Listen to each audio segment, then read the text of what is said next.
because the internet hates me today. Okay, looks like we are on Facebook now. Yay, guys, we're live. Everything is probably working how it's supposed to, or so we hope. Anyway, let's restart. Let's try that again. Thank you guys so much for being here today. I'm so excited to go live with you and have conversations. These live streams are so exciting to me because I really like the opportunity to actually talk with you guys back and forth. So if you're watching on any of the platforms right now, use the comments. I can literally see all of them, and I'm happy to answer your questions as we go along and hang out. So the comments are there for you to utilize, and definitely don't be afraid to utilize them. Today, we're going to be talking all about becoming a brand BFF. This is a term that I basically have been using for the last 6 to 8 months. I really changed the way that I looked at brand partnerships because what was happening is I was sending so many pitches to so many brands, and I was getting so frustrated that like none of my pitches were working. Even when I would work, like on these most beautiful pitches ever and work so hard to make a pitch that a brand was really going to like, and it ended up just not really getting me anywhere. And so what I did was I said to myself, okay, why is this happening? Like, why are we having so much trouble getting responses from pitches from brands on our pitches? Like, why are brands not interested in really working with us when they read our pitches? And so what I realized was that I wanted to kind of like reframe the way I was looking at partnerships, because a lot of, like, when we think about our audience, when we think about our followers on Instagram, on TikTok, wherever it is, we think, okay, these are human beings. They want to be treated like human beings, right? So why are we making the pitching process so impersonal? Like, why in a pitch do we just copy and paste something, maybe add in a sentence or two that is personalizing that pitch, but not really go any further than that? So I reframed the way that I thought, and kind of this idea of becoming a brand BFF, actually building a relationship with the brands that you want to work with. And that's what brand BFF is all about. So we're going to teach you how to hopefully start landing more brand deals, and basically give you the inside scoop on kind of like my framework here. It's called the anti-pitch method, and we'll go into it even further. On the agenda today, guys. Also, hi, Monica. I see Monica's joining in on Facebook. Also on the agenda today is brand relationships. We're going to talk about creating those relationships. We're also going to touch really quickly on this economic crisis of sorts that we're in. We've heard about recessions. We've heard about inflation, all of these things. How does this affect us? And what do we need to know that could be very important going forward? Also, brand campaign goals. We're going to touch on that and how you can actually help brands. I want to talk also about long-term success with brand partnerships, organic posting, and the anti-pitch method. You guys know I love talking about this. I will talk about it all day. So that's where we're going today, and I'm going to try and get through this in a very short amount of time so that we can have room for questions, so that you guys can ask all of the questions that you have, and we'll be able to hang out a little bit more. So first thing that I want to hear from you guys, when you are sending pitches, how many pitches are you sending versus how many you get responses to?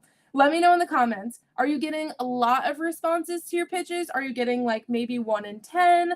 What does that look like for you? How many responses are you getting to the pitches that you're sending out? And I'm going to read some of your comments as they come in. How many pitches do you guys typically send in a week, a month, whatever it is? And how many are you actually getting responses on? Nikki said 5 pitches and no responses. Ayana said 3 out of 5 responses. Ayana, I think that's actually very impressive. Livy said if I send 10, I maybe get 1 response. That's honestly not like very uncommon at all. Maybe out of 10, we get 2, said Sonia. Amanda said, I don't pitch anymore, but when I did, I got maybe 1 in 10 cents. That's because Amanda uses the anti-pitch method now. We have, let's see, I don't send a ton, but maybe less than half will respond, usually with a no, though. I get rejections out of those responses, Ayana says. It's saying no to a deal that I could be ambassador. Yeah, that's frustrating. The Kale says, I'm 1 out of 3, but the one ghosted after they sent the contract and I asked for amendments. Okay, so, and we're going to talk about the anti-pitch method. So I see some questions about it. So, moral of the story, as you guys can see from a lot of the responses that we got here, is that we're not getting a lot of great responses. And it doesn't matter. You can create the most beautifully crafted pitch, and it is so difficult. Because here's the thing with pitching is that even if your pitch looks beautiful, again, you can write the most beautiful email. The thing with pitching is that you need to line so many things up behind the scenes. You need to be the right creator for the right brand with the right campaign at the right time on the right platform with the right demographics for the right product. And I mean, I could literally continue to go on here. So the issue with that is that because we're not on the brand side, we're on the total opposite side here. We don't get to see all of that behind the scenes stuff that says this is what we need in a creator. So it's almost like a needle in a haystack almost. You're sending your pitch out, but we don't know that anything is going to happen from that pitch because we're not on the other end. We don't know what the brands are looking for. And so this is why last year I didn't pitch at all. I literally straight up did not send a pitch because the issue was I was like, I'm not wasting my time. I don't know what these brands are looking for. And me sending an email most of the time does not work. So that's where the anti-pitch method comes in. But basically what we need to know right now about brand partnerships is that brand collaborations are based on building relationships. Brands are getting hundreds and hundreds of emails from creators like you and me and everyone else watching that basically say the exact same thing. They're very impersonal. Yes, they say, I love the brand. This is why my audience would love it. Here's what I would like to do.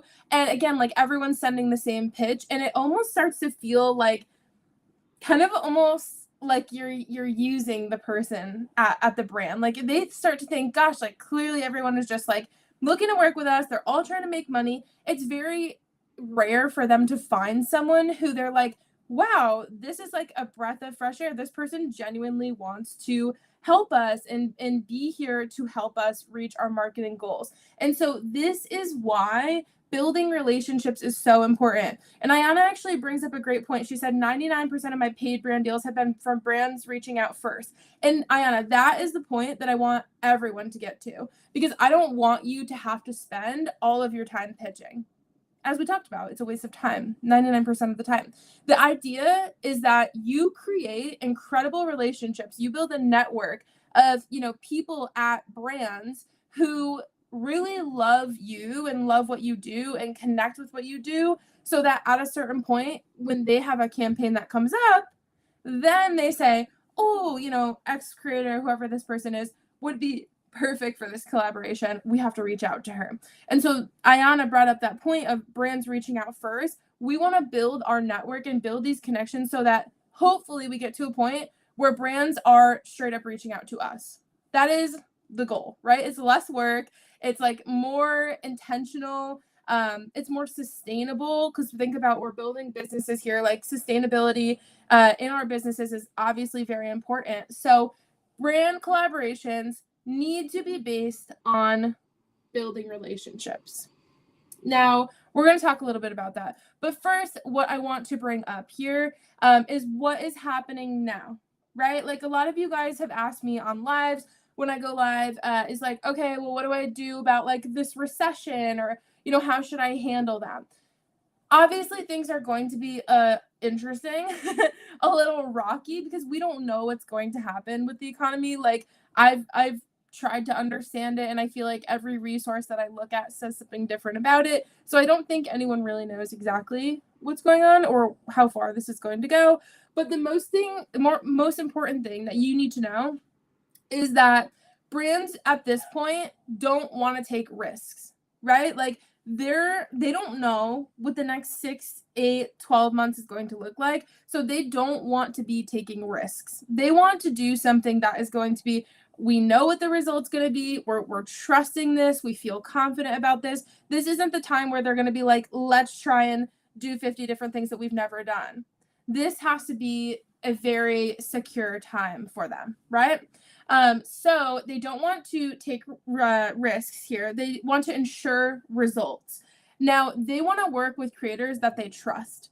And this is where building those relationships comes in, because when you come at a brand with a cold pitch that says, hey, I love you guys so much. Oh my gosh, I would love to work together, whatever, X, Y, and Z. The issue with that is like, they don't know that you're in it for the right reasons. They don't know that you don't want to just get a quick paycheck and never talk to them again. And, you know, that you actually care about how this post performs. Like, they don't know what you are capable of, essentially. Like, they don't know, they're not able to trust you if they don't know you and have the opportunity to get to know you. So the best thing that I can say right now with this recession being, again, like, we don't know what's going on, who knows. The thing that I think is very important to know here is that when you build rapport with brands, and this is the same with anyone in life, when you continue to nurture relationships, people trust you more, they understand your intentions, and when there is an opportunity, they're going to feel confident and very comfortable hiring you, or, you know, again, getting close to you, whatever it is, for that opportunity. And so that's the position that we want to get in. And that's why I say it's so important to continue to build relationships. They want to work with people who are very clearly super interested in them, very invested in them, loyal to them, really proving that they are in it for the right reasons. What do you guys think of that? Does that make sense? Oh, Alexa thinks I'm talking to her. Muggsy, I left you in here because you're not supposed to bark. Ayana said, I'm definitely interested in showing brands that I care about their post performing well. Right. Like, that's such an important piece of it, because so many creators, guys, I'll tell you from working on the other side, I previously, in a past life, I used to do campaign management for influencer campaigns. And one thing that was so frustrating was that people, like, it was like the Wild West working with influencers. Like, people were horrible partners after, like, you know, maybe they had the most beautiful pitch and I felt really confident. And then when it came time for them to deliver the content, they were late, they didn't follow the brief, they weren't paying attention to anything that I said. Like, it was crazy, because as someone who really values my relationships with brands and tries to do my best, I was floored to see how creators handle situations. Like, brands, I feel bad for them. They hire people and they're confident and they think it's going to be great. And then it sucks, because when that creator is horrible to work with or doesn't do what they're supposed to do, like, it's their ass on the line, essentially, right? So overall, yeah, I just think it's very important for you to be in it for the right reasons, right? Muggsy wants you to hear his perspective. I know. He has gone back to his bed and is back to laying down now. So he's cool with it. Amazing. So basically, what you need to think about is you should always be asking yourself, how can I be a good partner? Like, how can I prove to this brand that I'm loyal, I'm in it for the right reasons, I want to help them succeed? How do I be a good partner, right? You need to first, in order to be a good partner and have a successful partnership, understand what the goal of the brand's campaign is. So if the brand says, okay, you know, we're putting together this campaign, we want to hire you, and you just say, awesome, okay, it's going to be great, here's what I'll do, and you don't ask this very important question, you can't assume that this partnership is going to go well. The very important question that I'm referring to is, what are your marketing goals? What is the campaign goal? You need, Muggsy is telling everyone to stop wasting time cold pitching. Yes. Oh my God. Muggsy is the best. He knows what's good. So the idea behind being a good brand partner is, first of all, understanding what the brand is actually trying to accomplish. Because how can you do a good job in a partnership if you don't know what a good job means to that brand, right? So we need to know that information first. And there's a few different kind of answers that the brand might have in this situation. Obviously, it could be a combination of the things I'm about to tell you, but most of the time they go into these campaigns having a very specific idea of what they are looking to accomplish. They have a goal. So first, we could be looking at a brand awareness campaign. So a brand awareness campaign is where the brand maybe doesn't care about making sales right this second. maybe like the campaign goal might not be like content. Maybe they just really want people who are going to get high reach and get the word out about this brand, this product, this mission, this initiative, whatever it is. But the goal could be brand awareness. The goal could also be conversion. So maybe they want to work specifically with creators who have very high conversion, like creators who on their like to know it, every time they post something, sales, crazy sales. Like that would be a great example of someone who would be awesome for a conversion to campaign. They want people to convert from viewers, from followers into customers of that brand or that product. And that is a conversion campaign. And I'll be honest, I think that this is where brands are probably the most selective, because for a conversion campaign, they need a brand partner who is extremely confident converting, right? Like for a conversion campaign, we need people who can sell. And that might be, for example, like again, maybe it's a fashion brand. They might ask for your stats on like to know it or on your Amazon storefront to see how much you're actually able to convert. And so that is, if you're getting asked those questions, you'd maybe kind of considered here for a conversion campaign. Tam said, isn't it always brand awareness at the core? I mean, obviously brands do want to always raise awareness about their brand or their mission or whatever it is.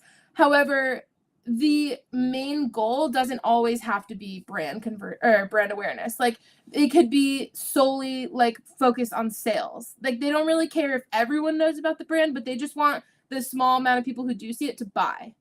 Whereas like a brand awareness campaign, maybe they're not expecting sales, but of course they just want to get the word out about their brand. Ayana said, after a campaign, is it proper to ask the team how many units I sold? I've never done that. Yes, 100%. It's not inappropriate at all. Like, especially if you're getting a discount code or a specific link or something, you could absolutely be asking, hey, what happened on the other end? Like, I would love to use this information in a case study. And then in that case study, that's a really great opportunity for you to show that to potential partners in the future.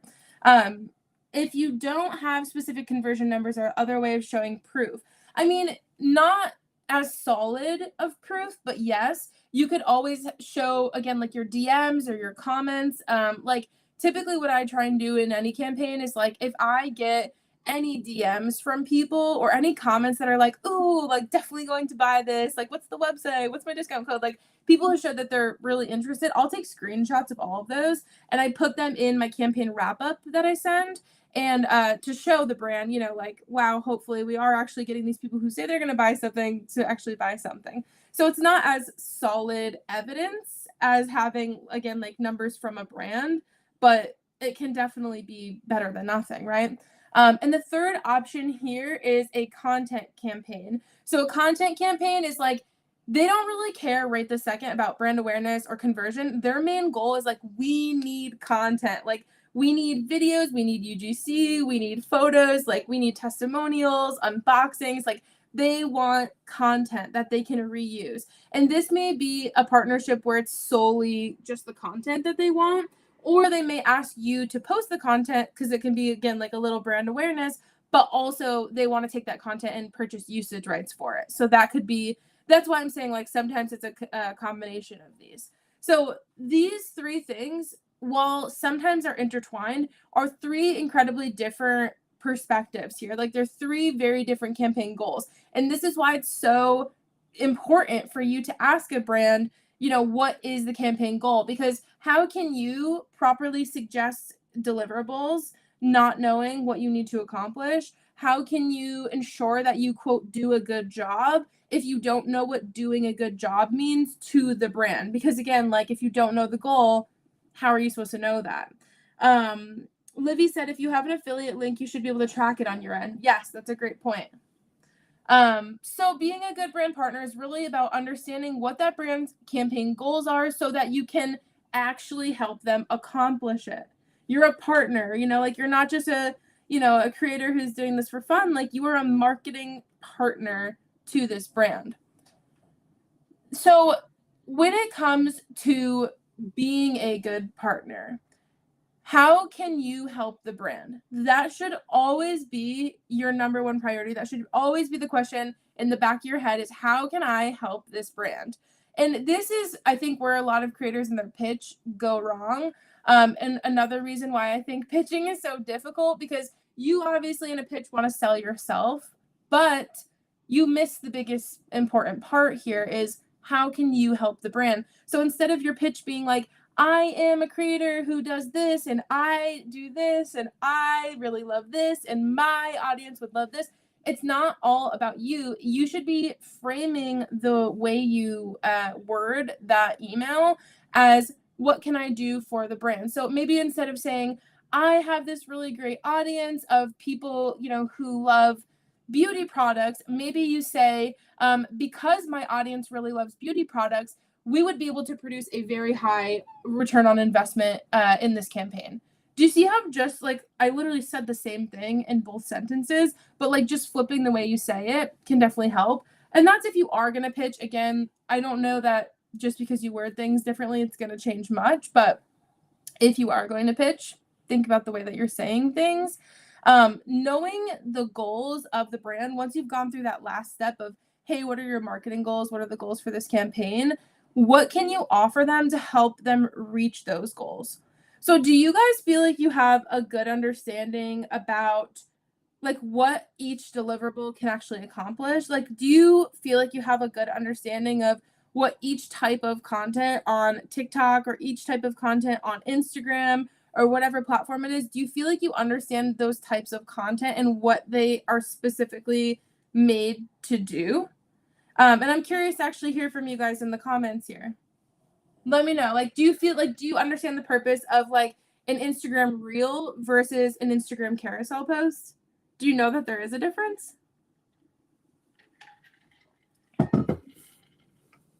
You guys are getting a little quiet on me here. I'm assuming it's just because you're taking so many notes that your hands are busy and you can't comment. Okay, Monica said not exactly. We've got a few yeses on Instagram. Nikki, Livy, Tam. My TikTok squad, what are you guys doing? Please share. I don't know. We're taking notes. Deja said, I low-key didn't know there was a difference. LOL. I just do what they tell me to do. But in a lot of situations, maybe the brand doesn't tell you what to do. In that situation, what are you supposed to do? Like if you are creating the relationship with the brand and you're going to be the one suggesting, here's what I think we should do as the expert, what do you do in that situation? So basically in this situation, what I think is very important for you to know is that all these deliverables do have different purposes, and it's important for you to understand how each of them work so that you can be a strategic partner, and really recommend what is important and what is going to actually work for what they're trying to do, right? So for example, if we were to think about those campaign goals, for example, like a brand awareness campaign. Let's do this. For a brand awareness campaign on Instagram, what would you guys suggest to a brand in terms of deliverables? For a brand awareness campaign on Instagram, what type of deliverables would you suggest to the brand? I'm going to answer your question in actually maybe the next slide or the slide after. I think Carolee? Okay. I see a few different answers. Stories and a reel, one reel, 3 stories. We got a lot of stories. Ooh, reels with collaborators. That's a good one. We got reels and stories. Okay, yeah. So I mean, you guys are like you're maybe you know more than you think you know. When we think about reaching the most amount of people, or a brand awareness campaign, we want to reach as many people as possible, right? Because it's not necessarily about reaching our loyal audience who we know is going to buy. That might be more of a conversion campaign. But for a campaign that is based on brand awareness, how do we reach the maximum amount of people? So on Instagram, that is probably going to be a reel, because stories don't get shared unless there's someone who follows you, right? Like we're not seeing those little circles up at the top unless we follow someone. Posts, carousels, posts, whatever they are, don't 99% of the time go out to anyone who doesn't follow you, right? So most of the time, if you're looking to reach maximum amount of people, it's going to be a reel. So do you guys see how that's like kind of a little different? For example, like if I was working with a brand on a conversion campaign, I would ask myself, how can I sell the most right now?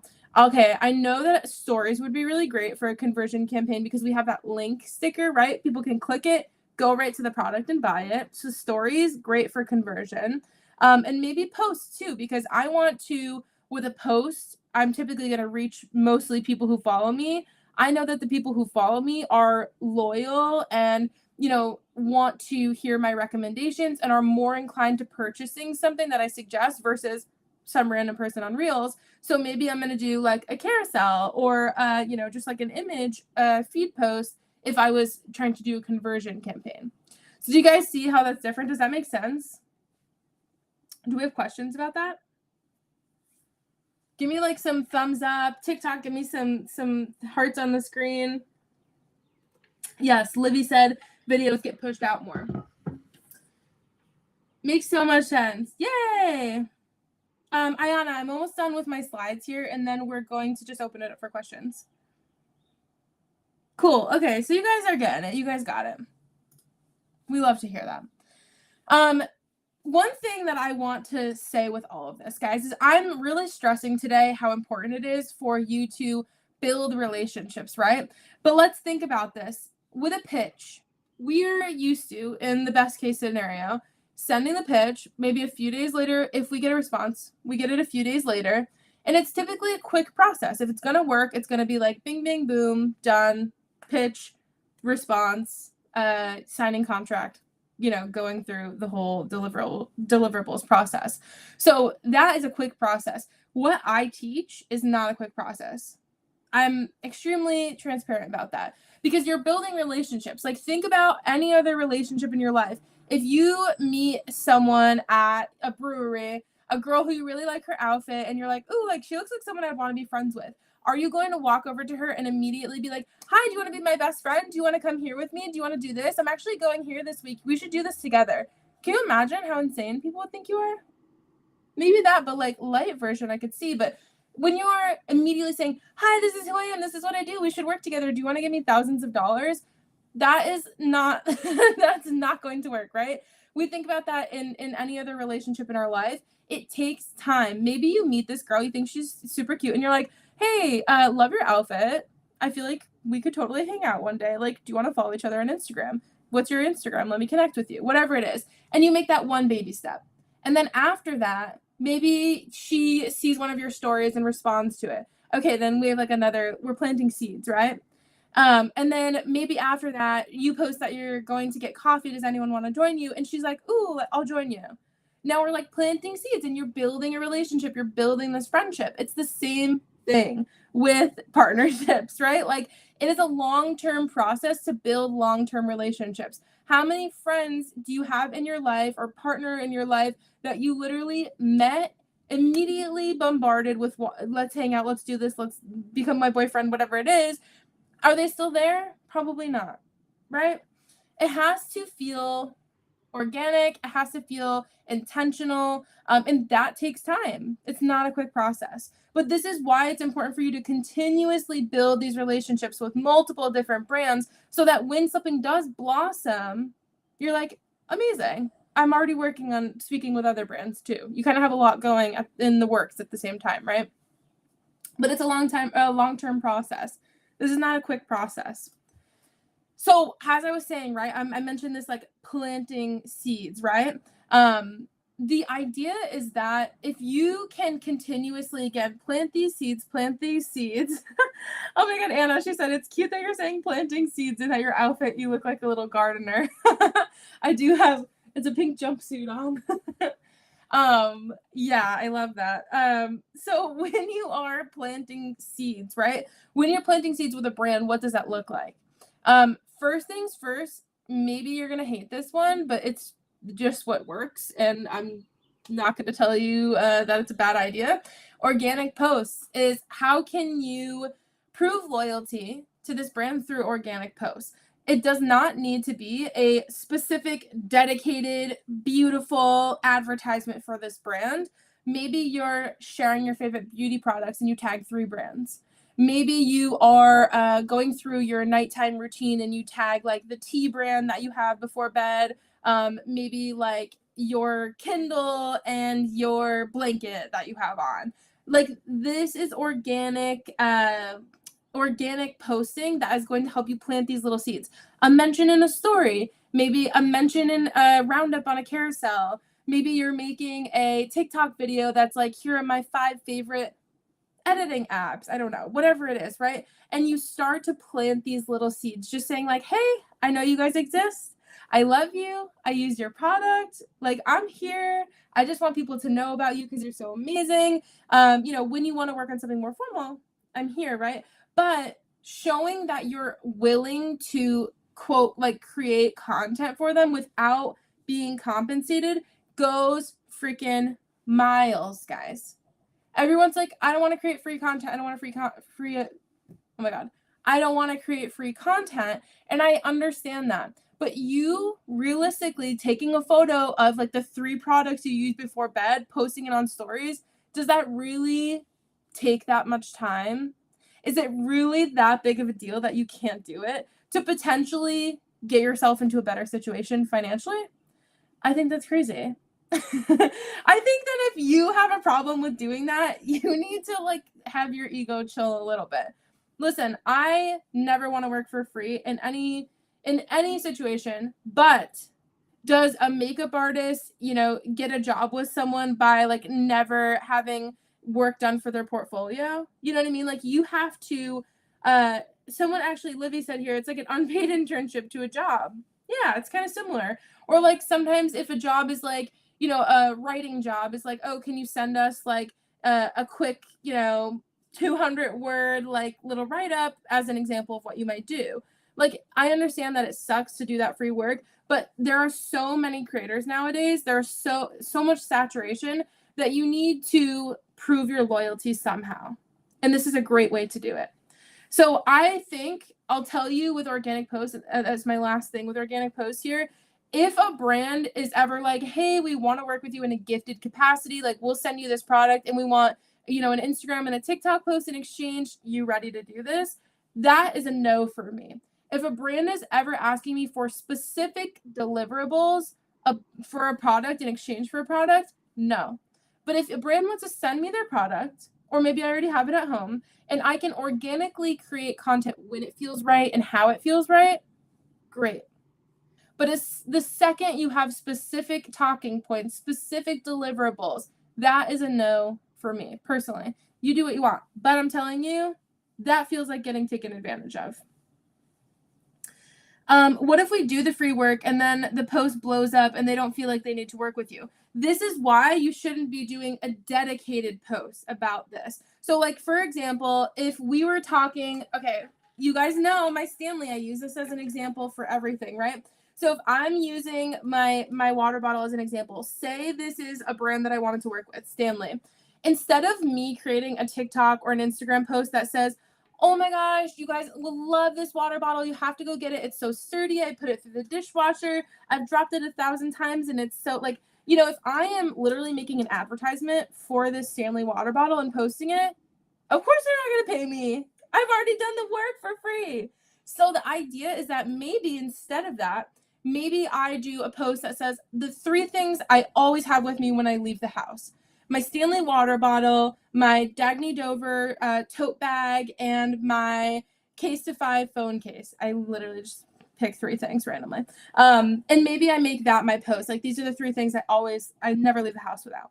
That is a way for me to talk about that brand organically in a way that is not me giving every talking point, completely selling the product so that the brand doesn't, I've already done the work, right? Does that make sense to you guys? Do you see how there's a difference there? How does that feel? Let's get some thumbs up. Let's get some taps on the screen. Okay, yes it does. Thank you. Perfect. Yes. Okay, we've got some good stuff here. You guys are getting it. The other thing here is the anti-pitch method. So I told you I would tell you about it. Like what you should be doing. Maybe reframe that for me. I'm not sure. Amanda said, makes total sense. I need to get better at using things like that rather than one dedicated post. Right. Yes. Yes. Anna's so pumped about the anti-pitch method. I love it. So the anti-pitch method is another really great way to build relationships with brands. This is a framework that we created last year. I used it all throughout the year, made over $100,000 in partnerships, didn't pitch once. I used the anti-pitch method. This method is all about building relationships. And if you're curious exactly how this is done in depth and you want to master this framework and not have to pitch anymore and still be able to monetize through brand partnerships, Brand BFF is your BFF. Wow, that was cute. That just came off the top of my head, guys, but it might have to be my new tagline. Brand BFF is our signature course. We go through everything that you need to know in 4 modules about being a great brand partner, and the anti-pitch method is a huge part of it. We teach exactly how you should be reaching out to these brands, not through a cold pitch, but building relationships with them. We teach you what to say. There's basically a schedule that you have to follow to kind of go through this process with brands. In the course, there's also a lot of information about sending proposals, what you need to expect from getting on brand calls, like everything that you need to do to master the anti-pitch method, be a great brand partner so that you can turn all of these one-off deals that you're doing into long-term partnerships so that you can continuously work with the same brands and build relationships with new brands so that you don't have to be sending out pitches to 100 brands a month. I heard that recently from someone in an email, and they were like, my recommendation is, you're pitching 25 or 30 brands a week, da da da. And I was like, I cannot even think of 20 brands off the top of my head that I would be like, these are brands that I'm going to pitch to. So thinking about finding 100 brands a month to pitch to is crazy. You're going to run out of brands so fast. And I just think that's so much work. I can't imagine spending my time sitting at the computer, sending 100 pitches, knowing that most of them are not going to get responses. And this is where the anti-pitch method comes in. So this method is taught in our course, Brand BFF. We just released it last week. Honestly, the people that we're getting feedback from so far are very, very excited about what they're learning. And I'm excited to see, follow along and really see how anti-pitch is working for people. We've had in our membership, Social Suite, in our membership, we've had creators who are using the anti-pitch method for probably the last 9 months at this point.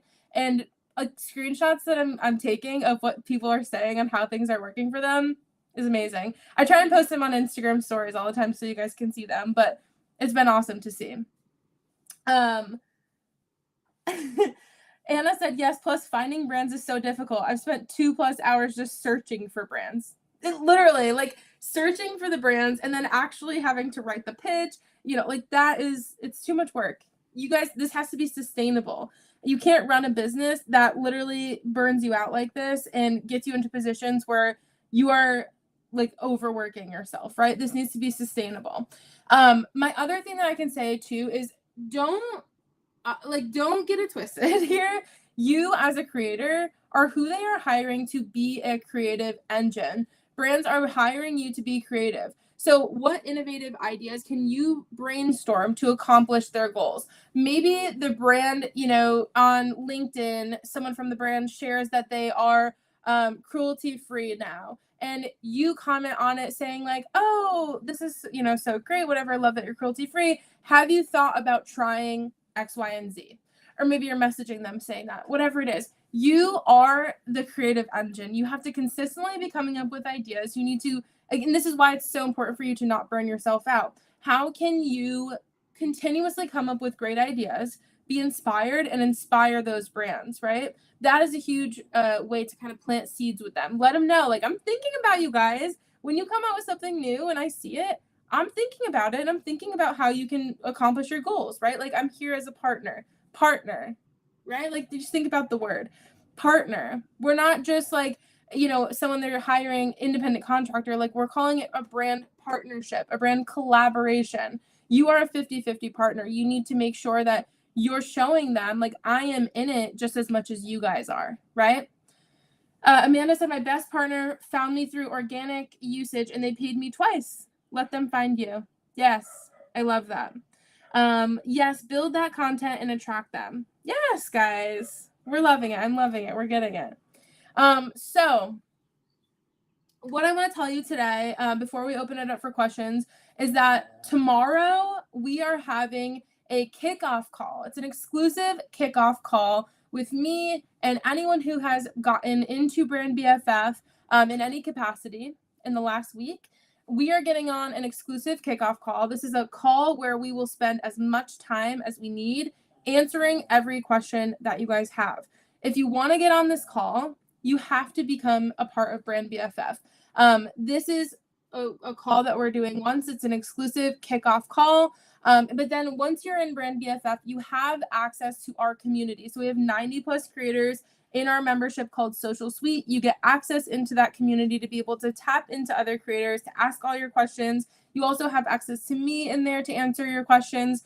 So if you are a creator who is really looking to monetize sustainably, build relationships with brands, stop cold pitching, please, then Brand BFF is a great place for you to be. So tomorrow, if you want to get in on that call, you need to become a Brand BFF before then.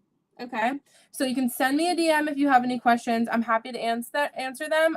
But that call is happening tomorrow. That is the only way that you are going to be able to get in there. The way you said stop cold pitching. I'm telling you, I'm fed up with it, guys. Like, I'm sick of, like, it's frustrating to me as a coach when I get comments all the time from people who are just like, why aren't brands responding to me? Why aren't brands responding to me? And I'm like, I just can't, there's no quick way for me to answer that in a comment, but like, it just most of the time is not going to become anything successful because there are so many moving parts that you do not know what's going on. Like, how are you supposed to do something successful if you have literally no information on how to be successful? That's the position you're in, right? Anna said you're amazing at streaming on multiple sites. Girl, I'm over here trying. So we're gonna open up the floor for I have about 15 minutes left here. What questions do you guys have? Any questions you have, drop them. I'm gonna go through as many as I can here. Someone had said here, I'm late to the live. Should we only prioritize quality content and inbound brand deals? Thank you. So essentially, I mean, quality content is going to be very important. It's not just about like creating content and expecting that the brand deals are going to come to you. They might not. Very well, 50-50 could totally not.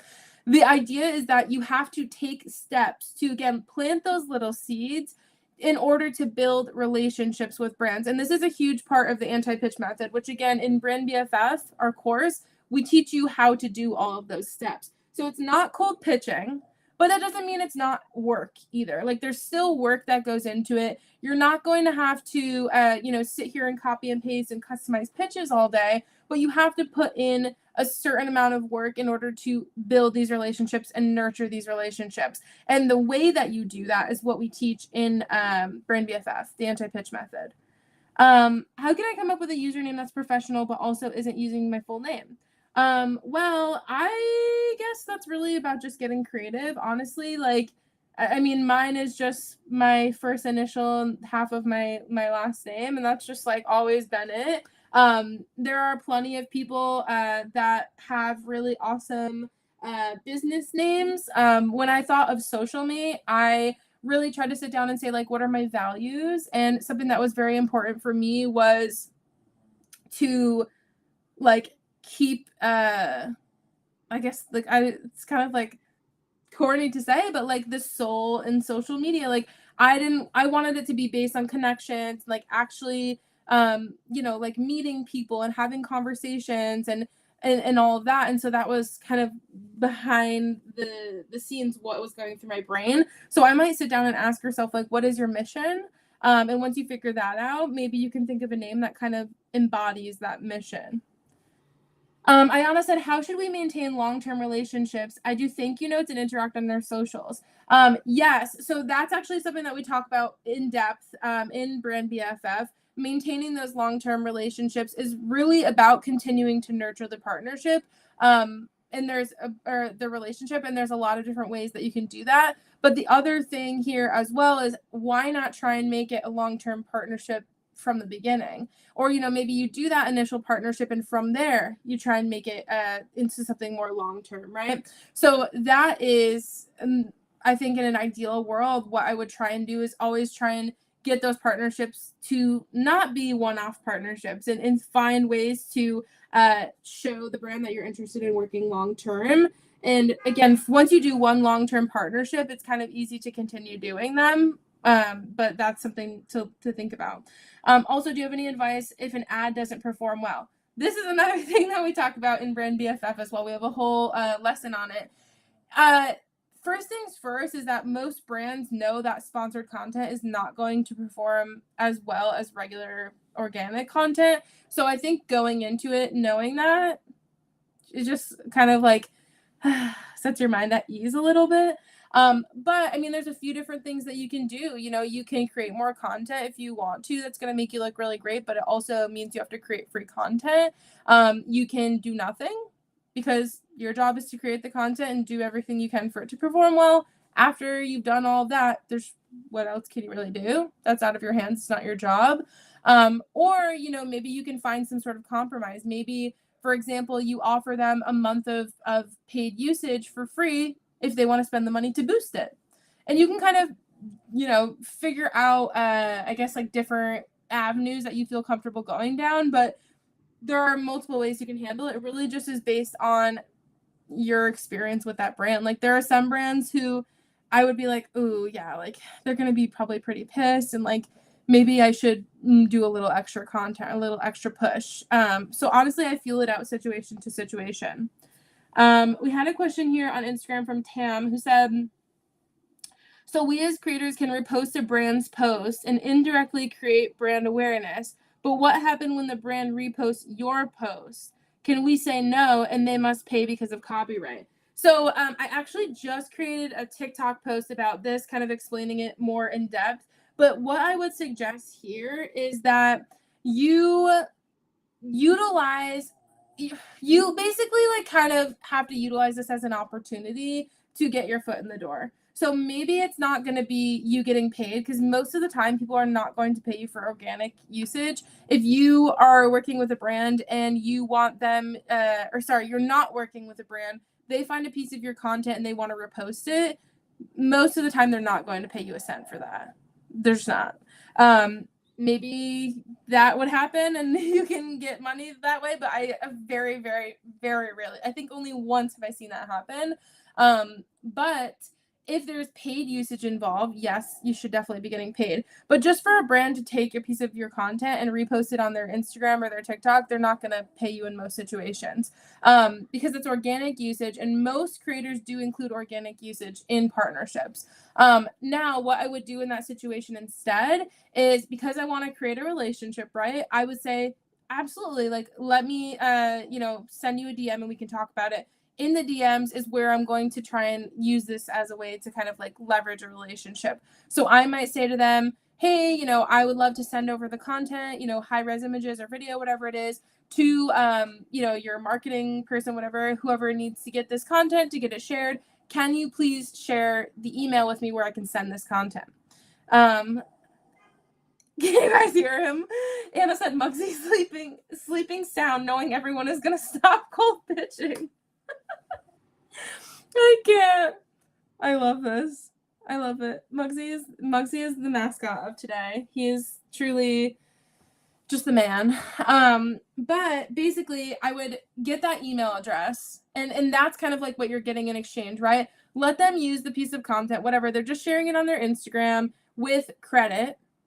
And in exchange, you're going to get the email. When you send the email, you say, hey, I, just talked to your social media person. They wanted me to send over this content. Here's the content. However, it's great to meet you. My name's Kristen. I'd love to get on a 15-minute intro call. Maybe we can chat about, how, what you guys are working on this quarter.